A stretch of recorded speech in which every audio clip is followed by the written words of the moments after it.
বিধবা নারীকে বিবাহ করেছি, এখন আমার গ্রামের মানুষ ঠাট্টা করে, আমার পিতামাতাকে অপমান করে, আমাকে বলে আমি নাকি অন্যের ঝুটা খাচ্ছি, এখন আমি কি করব? আউযু বিল্লাহি মিনাশ শাইতানির রাজিম। ভাইরা, আল্লাহর আরশ কাঁপার মতো একটা কাজ এটা, আল্লাহর আরশ কাঁপার মতো কাজ, জঘন্য অপরাধ। বিধবা মেয়েদেরকে বিবাহ থেকে বঞ্চিত রাখে আমাদের এই সমাজ। তারা বিয়ে বসলে তাদেরকে দোষ দেয়া হয়, আবার তাদেরকে কেউ বিয়ে করলে তাদেরকেও দোষ দেয়া হয়। সমাজের যে মানুষগুলো এই কাজগুলো করেন, এই মানুষগুলো আল্লাহর জমিনের সবচেয়ে নিকৃষ্ট মানুষগুলোর মধ্যে একটা।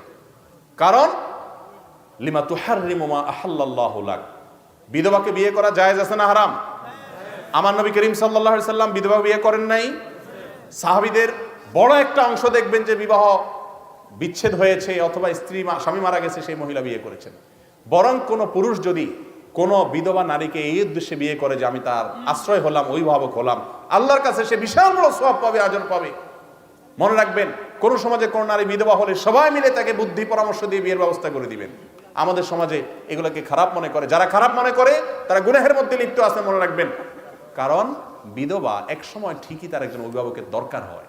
বিয়ে ছাড়া কয়দিন থাকে, কয়দিন বাপ ভাই দেখে, এক সময় ঠিকই সে বুঝতে পারে যে তার বিয়ে বসা দরকার ছিল। এই জন্য এলাকার গণ্যমান্য লোকদের কর্তব্য এই সমস্ত মহিলাদের বিয়ের ব্যবস্থা করা। আর পুরুষরা যদি বিয়ে করেন সওয়াব হবে, যারা ঠাট্টা করছে তারা গুনাহগার হবে। এই ঠাট্টা যদি আপনি সবর করেন, আল্লাহর কাছে অফুরন্ত সওয়াব পাবেন ইনশাআল্লাহ।